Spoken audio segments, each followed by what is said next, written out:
I'd like to especially thank Father Festo, who is the director of the archives, the academic director of the archives, I believe, who's very graciously been able to bring out these two very precious documents of the spiritual diary and the constitutions so that we can actually see what we've been talking about to some extent. And I'm also very grateful to Bart and to Chris. Chris, as Bart was saying, is an expert on the spiritual diary. He'll say a little bit about that. And Bart has just finished doing a new edition of the constitutions. So we couldn't ask for two better people, three better people, in fact. So, Festo, I'm handing over to you. Thank you.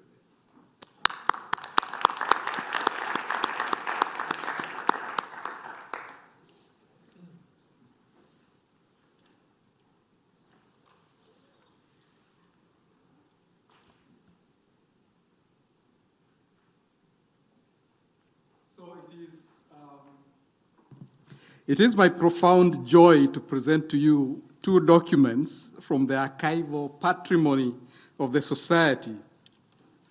And these are not just any documents, but the manuscripts of the constitutions of the Society of Jesus and the surviving part of the spiritual diary of St. Ignatius of Loyola. The two documents are preserved at RC. That banner is advertising RC. That is the Roman archive of the Society. RC, as you can read there, exists primarily to serve the General's mission of governing the Society. But it also renders service to a large number of scholars who come from all over the world to conduct research in Rome. Presenting these two documents in the context of this conference, especially today as you explore the nature and origin of the constitutions, makes me feel that our mission at RC is being fulfilled right here as we watch. The documents connect us in a very direct way to our origins. The very fact that they still exist after so many turbulent centuries manifests the importance of our mission to preserve and conserve original Jesuit sources. However, as Father Arturo Sosa said not too long ago, we do not preserve and conserve these documents as relics meant for some kind of documental idolatry. Rather, we maintain them as doors to the very sources of our identity and mission. Therefore, we at RC feel deeply our responsibility to facilitate Jesuit-related scholarship by encouraging ongoing reflection on these and other documents that we care for. The two documents, that is the constitutions and the spiritual diary, are closely connected. Allow me to quote at some length from Brian O'Leary, who says, and I quote, "When Ignatius turned his mind to working in a more focused manner on the constitutions," that is before Polanco started to collaborate on the work, he first addressed the topic of the missions. There is a reference to this in his spiritual diary. On March 12, 1544, he ended his discernment on the kind of poverty that he wanted for the Society of Jesus. He wrote, quote, "I took these 4 days to avoid considering any points in the constitutions," end of quote. There follows his notes on his inner experiences on March 13th to March 26th, before he inserts another heading that reads, quote, "Here I began my preparation and first consideration concerning the missions," end of quote. This leads eventually to the Constituciones Circa Misiones and the accompanying Declaraciones Circa Misiones, completed sometime during 1544 and 1545. From these primitive documents grew the quasi-definitive text of the entire constitutions that was completed in 1550, and the definitive text approved by the First General Congregation in 1558. That ends my long quotation from O'Leary. The two documents are thus closely related. We would not be mistaken to say that the spiritual diary gives us an insight into the way the constitutions were composed. It clearly shows that the final product, that is, the constitutions, was not merely a work of great intellectual endeavor, even though it was that too, but also an excellent product of patient prayer and spiritual discernment. And so finally, I'm pleased once again that I present these documents to you today when we have two fine scholars of the constitutions and the spiritual diary, respectively Father Barton Geiger and Father Christopher Starr. The two kindly agreed to give brief comments on the documents. And so I will invite them one by one now, and after their comments, we will have some time to pass by and have a closer look at the interior of both documents, except that you are not allowed to touch them. I am the only person in this room allowed to touch them. So we'll start with the constitutions. Can I say that you're not allowed to touch them, but you can genuflect?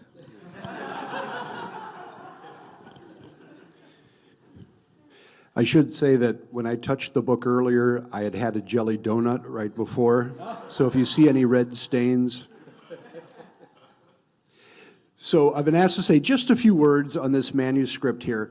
Father Carlos did an amazing job reviewing the history of the development of this text, and so there's not really much I can say that he didn't already talk about, but I'll try. The companions discerned to form a new religious institute in 1539, the deliberations, and one of the very first decisions that they made afterward was to compose constitutions for their new institute. There's a myth running around that Ignatius and the first companions never really wanted constitutions in the first place, that later they found it to be a practical necessity. And that simply isn't true. I'll talk about this a little bit more tomorrow. But Ignatius and the companions realized from the very beginning that written constitutions were really essential to what they were trying to accomplish. And so, as Carlos said, Ignatius is elected the superior general in 1541, and one of the first things that he does is he appoints one of the first companions, Jean Couture, to help him in the composition of the constitutions. And 6 weeks later, Couture dies. So it's like, maybe he didn't want to do it, I don't know. But that caught Ignatius completely off guard. And so work on the constitutions essentially ground to a halt for the next 5 years because Ignatius was so busy with everything else running the society. But then in 1546, as Carlos said, Ignatius finds a godsend in Father Juan Polanco, a man with amazing gifts, very skilled, very knowledgeable in theology and history and canon law. And the man was incredibly industrious. And so Ignatius found someone that he knew could really help him compose these constitutions. And so he said, Juan, what I need you to do is gather all the great legislation of all the other religious orders that came before us, the rule of St. Francis, the rule of Benedict, the Dominican constitutions. Let's collect all of it, the rule of Augustine, and I want you to take out all the best bits, the best practices from each one of those, so that we can work those into our constitutions, maybe after tweaking them a little bit. And so Polanco does this amazing job of gathering all these texts. Now, the great thing about Polanco is that the man was a pack rat. He never threw anything away, all right? And so what Polanco did, his office is right next to Ignatius's office, and Ignatius has got the door closed, and he's writing his letters and whatnot. Every time Polanco had a question about the constitutions, specific points to be made in the constitutions, he would simply write the question on a sheet of paper and slip the paper under Ignatius's door. And then when Ignatius had time, he would write his answer and then slip the paper back under the door. And so Polanco, we have just stacks and stacks of paper containing questions that Polanco wrote to Ignatius, right? And so it just makes for fascinating reading. Just to give you one little example, we're all under the impression that the early Jesuits agreed on the name Society of Jesus for the new order, right? It ain't true. It ain't true. There's pretty good evidence that even some of the first companions were not very enthusiastic about that name, right? In 1550, this is 10 years after the society was founded, 10 years, Polanco 3 times slips a piece of paper under Ignatius's door and says, "Tell me once and for all, are we the Society of Jesus or the Society of the Holy Name of Jesus?" All right? And then Ignatius wrote back, "The Society of Jesus, without a doubt." If he had to ask that question 10 years after the foundation of the society, what does that tell you? Really how controversial that was. That's why Polanco's collected notes are absolutely fascinating. So anyway, Polanco goes to work in 1546, and what we have here is a draft of the constitutions which we call the autograph copy, or text B. Now what this means is that the scribe wrote out this clean copy in 1550, all right, and Ignatius continued to tweak it, make little comments, correct words, add little bits in the margins, that kind of thing, until he died in 1556. So that's why we call this the autograph copy, because Ignatius's handwriting is on it. We actually have in the archives 2 older versions of the constitutions that Polanco had created, called Text Alpha and Text A. But even the earliest text, Text Alpha, contains the 10 parts that exist in the constitutions today. So the format was generally, they had the general idea of what they wanted the format to look like pretty early on. And then there are several other copies that were created for GC1 in 1556. But this is generally considered the most important for research purposes of Ignatius's understanding of the constitutions. And so you will notice on the right-hand margin, the margin is very flat, it's very even, just like the left-hand margin. And that's an indication that it's a clean copy, that a scribe is looking at Polanco's notes and then making a real effort to write a very clear, clean copy. It's an indication that he's working from earlier notes, if that makes sense. I don't want to go on too long, but Chris, you want to come on up and talk a little bit about the spiritual diary? Okay.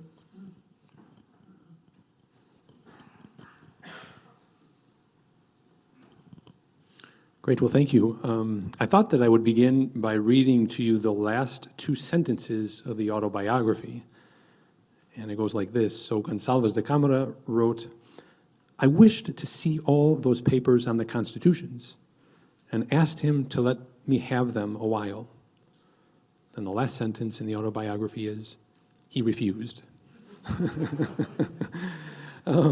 But fortunately, Festo has not refused our request, and so we can see this text. It's likely that the end of the autobiography this group of papers refers to what we now call the spiritual diary. Because in the last numbers of the autobiography, in some ways, the Cámara gives quite a perfect description of the first part of the diary. So what will you see when you pass by this text? I just organized my thoughts in kind of three ways. You'll see Ignatius the Pilgrim of the interior life. You'll see Ignatius the Pilgrim looking for the precise word. And then you'll find Ignatius the Pilgrim looking to do God's will. So I'll start with the last one, Ignatius the Pilgrim looking to do God's will. So the text begins with a question. The question that he asks, it's not in the document per se, but we know from other documents, the question is, well, what should we do about this income, this money? So the society had received the Church of Our Lady of the Way. There was an income attached to the sacristy. They had thought that they would refuse all income. And in 1541, they made a concession to say, no, we'll accept it. And so in 1544, 3 years later, Ignatius is still thinking, well, I'm just not so happy about the fact that we changed our mind on this.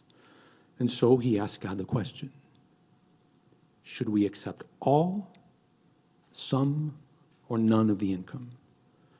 And he prays about it, and he listens to God. And in some ways, the diary tells the story of this pilgrimage to know God's will.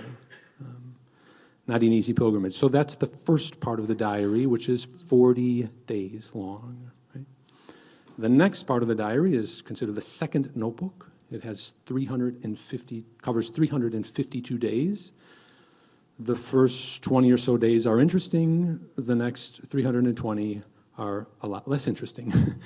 It is simply a record of his tears before, during, and after Mass. I offered a hypothesis as to what he was doing in the second notebook when I was defending my thesis, and the 5 people on the board didn't like it at all, so I will just let that go. But nobody has really kind of figured out, well, what was he doing? What was he doing? Another key thing and this is a lot of the scholarship that I've done, very little of it is actually original to me, but the question is, so, is this diary, this is just a portion of the many, many diaries that he had, or it's just a fragment of the large bundle of papers? It could be the case. It does look like Ignatius often turned to writing. So prayer and writing, that's autobiography number 11. He spent part of his time in prayer, he spent part of his time writing. Writing as a way to interpret his prayer, discern his prayer, or writing as prayer, perhaps. Right? Is it likely that there were other sort of notebooks in which he wrote other things down? I think it's likely. Is this document a complete unit with a beginning and a middle and an end? I think it is. So to read the document is difficult, but I don't think it's difficult because we're missing material before or after, right? So Ignatius the Pilgrim looking to do God's will. Ignatius the Pilgrim looking for the precise word, the exact word, right? That's actually Jose Garcia de Castro's kind of observation. Ignatius the Pilgrim looking for the word. Now, in some ways, many of you who are writers, you know that that's the hard work of writing, is finding the right word. And when you pass by, you'll see Ignatius, his deletions and his additions and his corrections, and he's working on this document to get exactly right what he experienced in his prayer. Now, the tendency to interpret that is vis-a-vis a psychological lens. Well, he was an obsessive man and he just couldn't let it go, which is probably true. It's probably true. It's also probably true that there's a certain reverence and fidelity to his experience that's operative, so that he wants to represent well, whether it was much abundance of devotion or just abundance of devotion. I mean, that's finura, as they would say in Spanish, right? That's a very fine distinction. I'm still looking for devotion, let alone much abundance or abundance of it.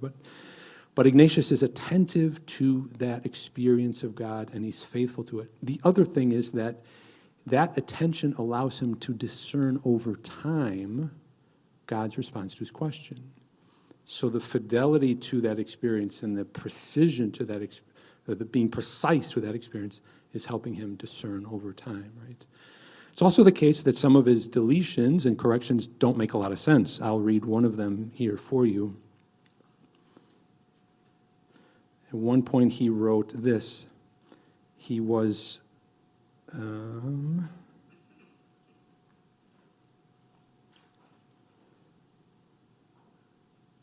he wanted to give thanks for so many graces received, but he crossed that out to write, for so many benefits received. He crossed that out to write, for so many gifts and graces received. Now, for a reader today, it's hard to know, well, Ignatius, what's the difference? I mean, gifts, benefits. But, he has in his mind, just wanting to be faithful. Perhaps, we tend to read things psychologically now more than ever. Something was at play there, right? The other thing that we were not able to touch or kind of look at the document, but he's also doing some work on this document. So you will see throughout some passages he puts boxes around, right? Now, some of those passages that he puts boxes around can be found in another document. It's a document that's in the archives in Madrid, and it has the number 2 at the bottom of it. So that suggests that this diary, because of the religious experience in it, continued to speak to him, and he continued to pay attention to it. And so he was doing some kind of work with it, transcribing certain passages of it to another page. At least there were 2 pages of that text, right? And finally, Ignatius, the pilgrim of the interior life, and this is where the beauty of the text is really quite stunning. And this is where the whole question of devotion emerges. So I had been a Jesuit a good 15 years or so. I had never read the spiritual diary. And all of a sudden, you see the first line, something, devotion, abundance of devotion. I thought, what is this? Who is this man that's speaking of devotion? It comes out again and again and again. And it's the experience, one of the spiritual experiences he pays most attention to, right? And he relies on it. It's very trustworthy to him. He never seems to discern the origin of devotion. He always seems to say, it's this, when I feel this devotion in me, I feel this God is here, right? You'll find that. You'll find, of course, as you probably know, an abundance of tears, right? Tears, right? Other things that you'll find in it that are quite beautiful are the experience of warmth. Warmth was an experience for him that spoke to him deeply of God. You'll find something like security, movements, motions, interior savoring. One that I like a lot is, he says, spiritual stillness and softness. You'll find an experience of the Trinity, many experiences of the Trinity, one in which he says, after the experience, he asks himself, who are you? Where are you from? How do you deserve this? Or an experience of Jesus. In this experience of Jesus, the thought comes to him of Jesus, and he begins to think. He has the answer to the question. We will accept none of the income.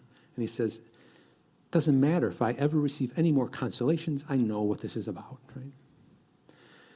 And finally, to finish, right, Ignatius, it is the interior life, but the text does tell us about the man. On occasion, he didn't sleep well, and he seems to have been irritable, we might say irascible. He didn't like it when people whistled in the house, or some people were running down the stairs, and he's getting ready to celebrate Mass, and he says, I can't celebrate Mass now, I'm all upset. And then he thinks, no, I have to get to the Mass, because if I don't celebrate Mass, they're going to be talking about why I didn't celebrate Mass, so he gets and celebrates Mass, right? You also get an Ignatius who is free to be angry at God. So on February 18th, 1544, his prayer doesn't go the way he wants it to go. And he becomes, as he says, indignant with the Holy Trinity. That's quite remarkable, right? I mean, he's free enough to have that experience, and he's free enough to write it and let it be. Right? And finally, probably to finish, is that probably the idea of finish? This is Ignatius the priest. Everything, to a certain extent in the diary, revolves around the Mass. The Mass is the narrative center of the text. It centers his examen as he's writing. But it also seems to be the place in which he is really offering himself, so his own devotion, his own gift of himself to God, and the gift of God's self to him. Often enough that occurs in the Eucharist. All right? So enjoy, please. Yeah. So this page begins, this is the beginning of it, right? And you'll notice he's numbering it. It has a cross, and he indicates each day of the week. Strangely enough, it begins on Martes, Tuesday, and it has the number 4. And then it goes Sábado, Domingo, or Saturday, Sunday, Monday, Wednesday. So the numbering goes 4, 1, 2, 3, 5, right? So you think, well, Ignatius, what's going on here, right? Perhaps one of the hypotheses, this is, I think, Santiago Tio, a Catalan Jesuit that is a novice master and studied a lot. There are others, but he proposes the hypothesis that the diary begins on a Tuesday. The spiritual experience that he recounts or has on that Tuesday, he thinks that it began earlier. So he writes, well, on Saturday was something similar. On Sunday, it was something similar. On Monday, about the same, right? So it's interesting, you see Ignatius looking for the narrative of the spiritual experience, right? The spiritual experience is not punctual, but he's looking kind of for the story, as it were, like, where did this begin? So, as you know, second week discernment is really looking over the course of time to see the movement. And it's with time that you can discern if this is from God, because it will continue or become stronger or will lessen. So Ignatius is looking for this spiritual experience over time, because time will help him discern. The other thing you see is the votive masses are indicated here. And then the cross. A hypothesis about the cross that you'll see is that it indicates something like a vision. Right? Thanks very much. Thank you, Festo. Thank you. Thank Great. you. Thank you. Festo, how do you want to organize this? Do you want to just people when they're free to come and have a look? Yeah, I think. Okay. Just so that you know what's about to happen. So two things. First of all, Mass is at 6 o'clock down in the Borgia Chapel. So the easiest way to get there is to go out of here, down the red ramp, in the main door, and it's to the right. You'll see it. It's a chapel to the right. And second, in a little bit more prosaic term, as you're leaving, if you've got these empty cups or whatever you brought, can you dispose of them? It just helps the cleaners in the morning to get it ready for us. So you're happy for people just to come and have a look? Yes. Mass at 6 then, okay?